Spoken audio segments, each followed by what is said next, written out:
You're listening to the We Are Libertarians Podcast Network. Find all of our shows at wearelibertarians.com. Are we? We're here. We're in Mid-Ohio, Chris. Wow. It's Jeremiah, Zach Burcham, producer Zach, I'm doing all the producing today. Yeah. So far, so good. I'm surprised I didn't ask just to hit the button for ceremonial purposes. We should start over and have you press the button. And then Chris Gault, founding member of the Wall Network, is here. We are camping. We're in my camper. There's race cars in the background. I think the Indy Pro 2000 lights, brought to you by Marlboro, are practicing right now. Or they're running. They're running it's their race. Their final race. Yep. So you guys are the closest thing to a driver that we have with us this morning. Last night in the campsite, we had some excitement, and James Hinchcliffe joined us. Yeah. But tonight, we had no microphones for that. We were completely ill-prepared. But you guys both got out on track yesterday. Yeah, it was an experience. So I didn't know you played the lottery, Zach, but you won. Yeah, I only play the lottery that I don't have to pay in every time. So yeah, I won a 2-seater ride. Didn't know who it was going to be with. That was a game. I waited in line for like an hour trying to play the math on where the lines were going. But I got to ride around Mid-Ohio with Davey Hamilton in the back of a 2-seater. Many-time Indy 500 starter. Big comeback career for Davey Hamilton. He was a big guy at the Speedway in the 90s and the IRL era, and then back when it was reunified, he had a big comeback. So you felt like you were in good hands. He wasn't a road course driver, but he still probably felt just fine to you. Yes, still scared the daylights out of me. So yeah, it was interesting. The acceleration was kind of, I was chuckling to myself down this first straightaway. That's not even the biggest straightaway. And then he started hitting the brakes. And when he hit the brakes, then you just kind of, your sense of reality starts to get skewed, and you're just laughing and holding on for dear life the rest of the time. So how does the car work? Is there like a seat that you can? Is it a seat that fits you, or is it just like you're sitting on a cardboard box? No, there was some padding in there. Thankfully, they have like a basic padding set up in there, and then this was the fun game I'm playing during the thing. Is they line everybody by why you were there. So there were Ruoff people there. There were IndyCar Nation people there. There were, I can't remember. There's another people that paid for you can buy that experience. And then there was another. Well, this is America. You can buy over at the front of the line. Yeah, there was a guy who was there. There's a woman who was there. That was her wedding gift from her husband, who I think was an employee of Andretti. And so they formed up all these lines, and then this guy's running around, and you can just see the wheels turning. He's matching people by height and head size, so he can just move helmets around. And so I was just getting rearranged, and the whole time. And then they're sending him into cars so that they can hopefully not. They had extra padding they could put in for short people and stuff, so they could minimize how much padding they were taking in and out of the cars to help. But then, the car. There's a basic seat in there, and then there was padding where like your legs were, because under braking, like almost all my body pressure was like on my shins because they were pressed into padding. The seatbelts weren't holding you in?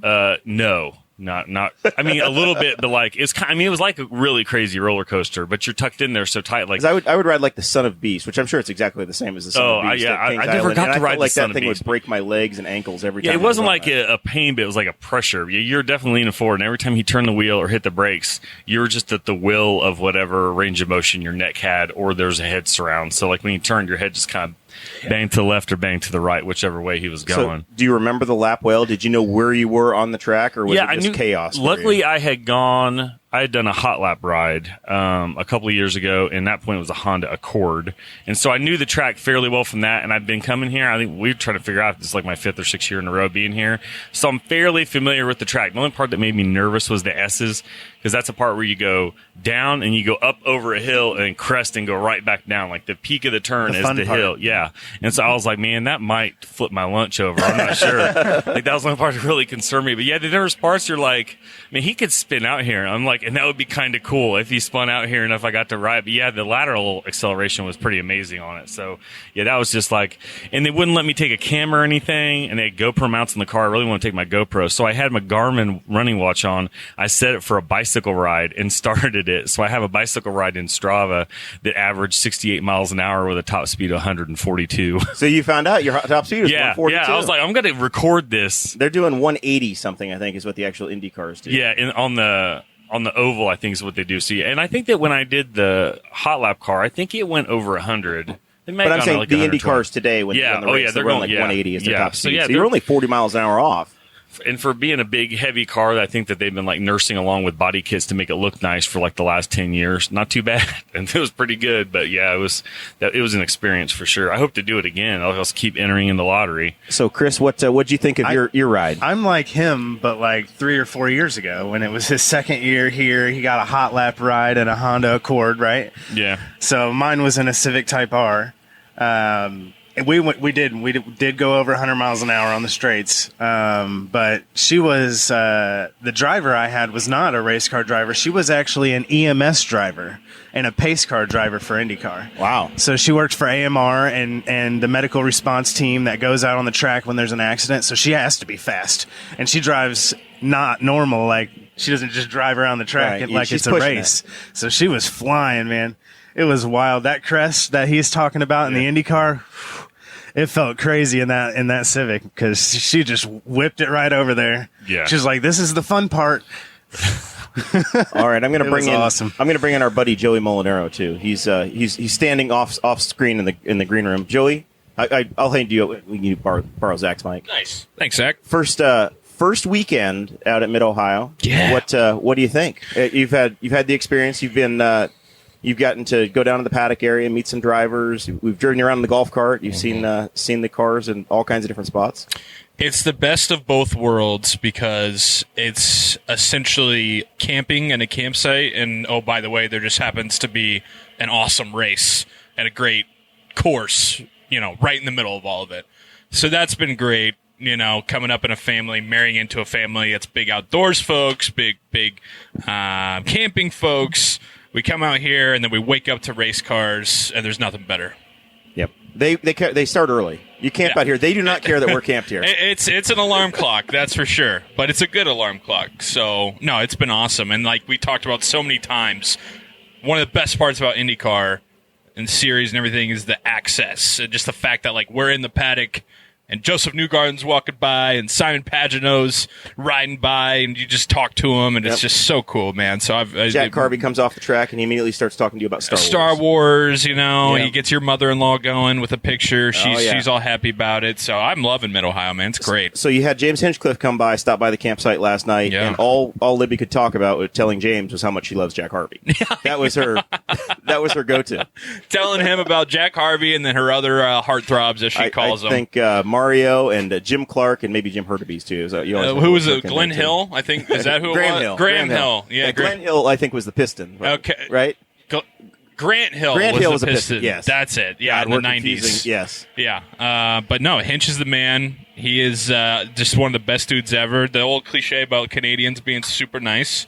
He is like the poster boy for that. Oh, for sure. Yeah. For sure. And then we got a visit from Roger Warwick, the motorsports artist, and Jake Query stopped Jake Query stopped in. Yeah. Derek Koska, Toronto Motorsports. We've been spending a lot of money over there. It's been a fun weekend, Chris. Would you do it again? Yeah. Oh, I'm going to do it every year now. We've seen a lot of Canadians for Independence Day weekend, but otherwise. Hey, they're good people, though. Yeah. That was my first time really hanging out with Hinch. But last year we were here. That was my first Mid Ohio. Yes. And that's when our cart broke down right in front of him, and he came and stopped and took pictures with us because he wasn't racing then. He was in the NBC booth. He was the big TV guy last year for that, and he's still a TV guy. He's on. He said he's got another race or two coming up on CBS with the SRX. Yeah, and we're still on the look for Graham Rahal. We were told on Friday evening that he was around the campsite, and we have still yet to. Well, actually, Chris, you saw him. I did see him after my hot lap around the track. He wanted to take some people in one of the Civics around the track too. Is the way you explained it last night. Yeah, I was literally the first one there. Cutter. Yeah.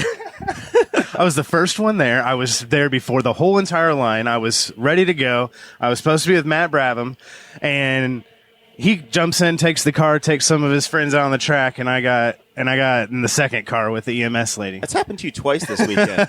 But afterwards, he was super nice. I got to hang out with him and his wife for a minute, and me and my dad, and we talked to them, got some pictures. There you go. She's super nice too.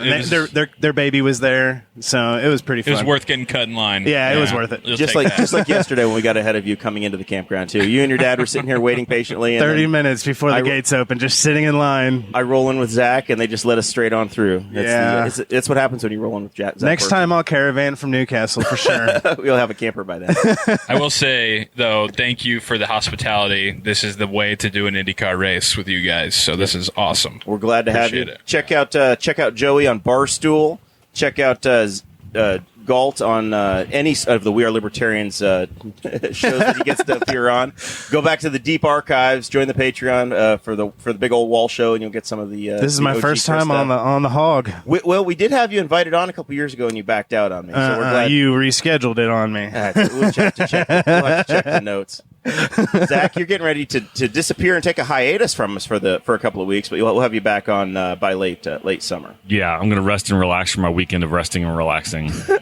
So yeah, it's a tough life for Zach. He's vacationing for 3 weeks. They can press schedules on stuff and move stuff around. So yeah, I end up working like a week out of 3 weeks, but I'll take it. It's been a fun year, so yeah. All right. Chris Staten is reportedly going to come back. So we'll see if he'll come back and fill his shoes back in. If nothing else, I'm going to put a link to this in the Fantasy IndyCar or the Wall Racing group today. We'll put this in there for sure. You guys got predictions on winners? Remember, we're keeping this tidy, so you don't have a lot of time. There you go, Joseph Newgarden from the polls. Yeah, I'm probably going to say Joseph Newgarden from the pole too. Penske has to have a race I'm rooting for where things don't break.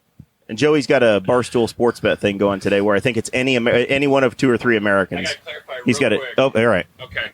Barstool Sportsbook app. Yeah, that's what it is. Barstool Sportsbook. Colton Herta finished top 3, plus 130 right now. It's just Colton Herta had a few mishaps going on. But Colton Herta is starting to, so for him to finish top 3, there you go. Here we go. All right. I think I'm going to take a Newgarden win, too, but I'd love to have my guy, either James Hinchcliffe wins and we have to use some bolt cutters and get him into our campsite again because he promised last night, or my boy Alex Pillow is going to have some more fried chicken next week. With that, we thank you guys very much, and we'll see you from the studio.